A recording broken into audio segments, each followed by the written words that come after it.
and to the republic for which it stands, one nation, under God, indivisible, with liberty and justice for all.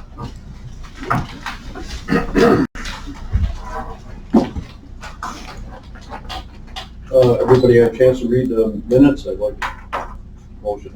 I'll make a motion to accept. I'll second that. All right, I have a first and a second. Any discussion? All in favor? Aye. Aye. Any opposed? Okay, carried. First up, we have a resolution awarding professional contract RFP 21-AC-002 forensic psychologist counseling services. Yeah, I'll move it. I'll second. First and second. Any discussion on that? If not, all in favor? Aye. Aye. Anybody opposed?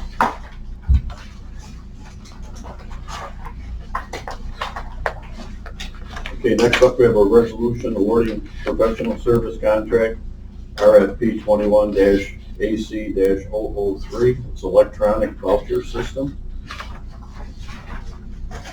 I'll move it with a question. Okay, I'll second. first and second. Go ahead, Terry.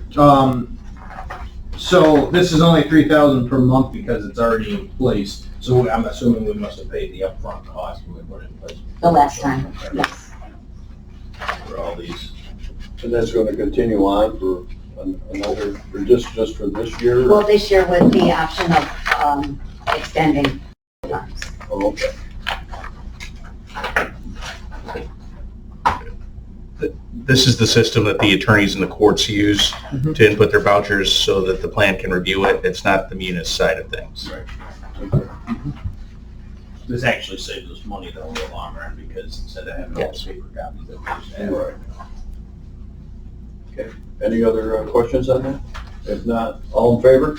Aye. Aye. Anybody opposed? Please oppose, carries. Okay, next up, we have a resolution fixing the time and place for a public hearing relative to proposed County of Oswego Local Law Number 2 of the year 2021, entitled Local Law Establishing the Office of Oswego County Public Defender. Motion to accept. I'll second it. Have a first and second. Richard, anyone want to speak on this? Or? I understand Sarah's not here today. She's more knowledgeable than I.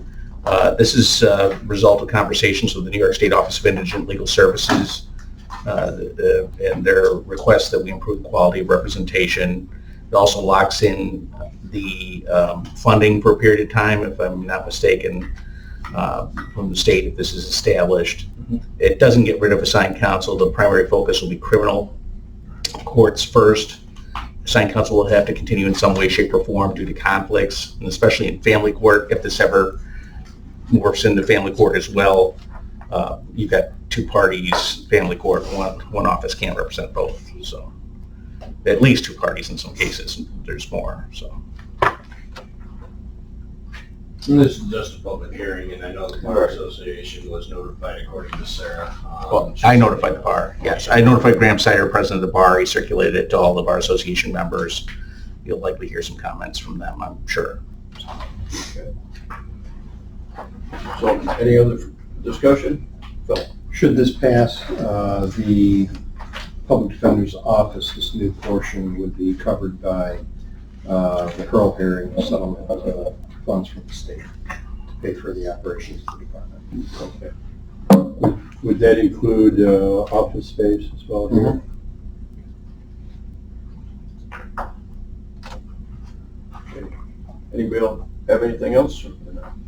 If not, all in favor? Aye. Anybody opposed?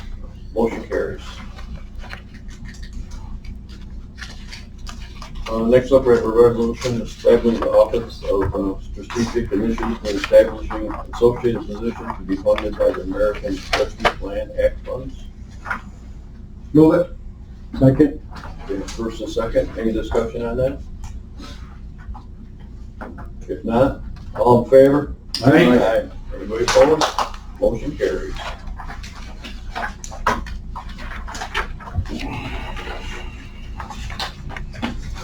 Okay, next up we have a resolution opposing the COVID-19 vaccine mandate imposed by the federal, state, or local government and bodies. Move it. Second. First and second. discussion? Go ahead. Yeah.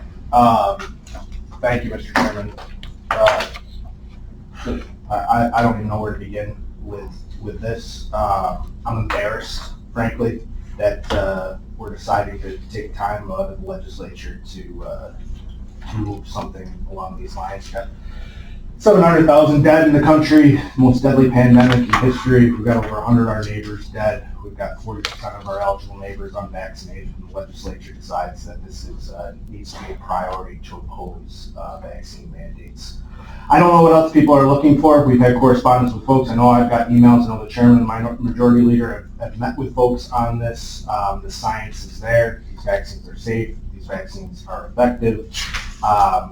And those that are eligible have been given more than able opportunities to help their neighbor and help their community in protecting not only themselves but those around them. The fact that this legislature again wants to take time out of their day to oppose vaccine mandates that are safe and effective is not only a slap in the face to our own local health department, but it is a black eye on this county, in my opinion. So I will be opposing this resolution wholeheartedly and look forward to having a further discussion on the floor of the legislature about something incredibly ridiculous as this. Thank you.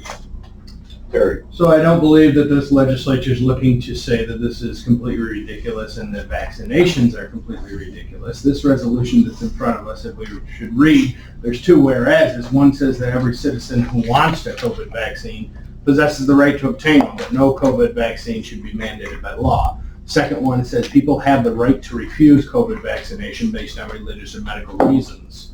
And it continues down that path. This resolution simply says it's your right and your responsibility to get a vaccination if you so choose. This legislature has taken a stance in saying that no state mandate should tell you that you have to get a vaccination, nor a federal mandate should state that you have to get a vaccination. That's completely up to you. I'm somebody that's vaccinated. It was my choice to get a vaccination. I'm not saying that everybody else should have one. You have a right for your body to make a choice if you want to get a vaccination. Is that True. Yeah, thank you, Mr. Chairman. I'll reiterate, in my opinion, this resolution is a slap in the face to our health department, those that have been fighting this pandemic on the ground. I could go into a whole host of issues if we want to talk about personal choice, and it's my body, certainly along women's issues, but we don't need to divulge into all that today. Unless we want to, but again, I think it's embarrassing that this county feels the need to take a public stance on opposing vaccine mandates. I'm somebody that supports vaccine mandates. I'm somebody that thinks in order to move on from this pandemic, it's something that's necessary and needed. So I'll continue to have that opinion that it's certainly an embarrassing day that we need to take time to come out and oppose something. I'm glad at the end of the day, this is a memorializing resolution and it will get passed here and it will go nowhere and it will have no effect. I do take solace in that. So we can sit here in our little fiefdoms and kick and scream about this stuff, but at the end of the day, this isn't going to matter. And I do take solace in that. So thank you.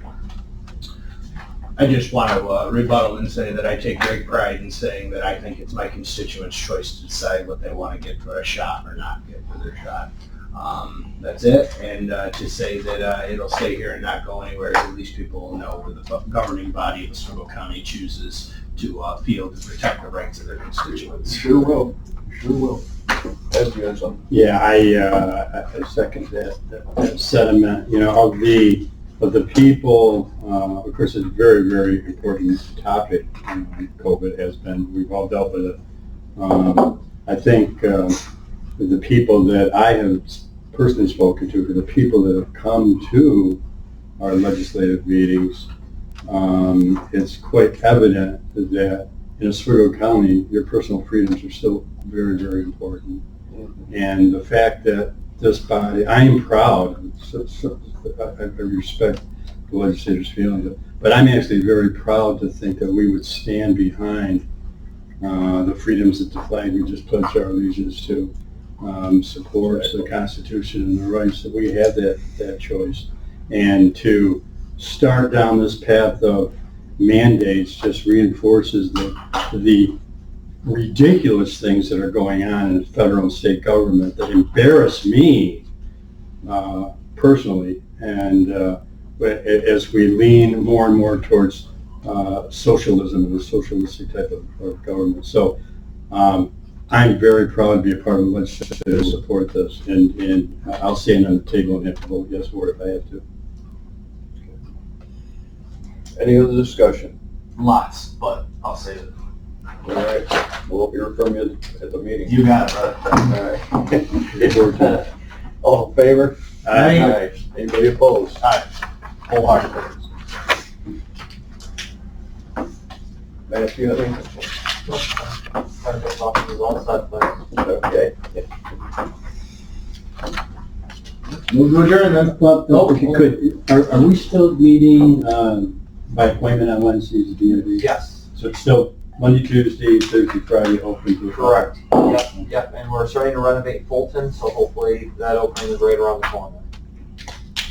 month, 2 months? I would think probably first of the year is gonna be kind of a clean, start fresh date. Thank you. Yeah, absolutely. Put my motion back on the table. Okay, December 1st, looking for a second. First and second, we are adjourned. Thank you, everyone.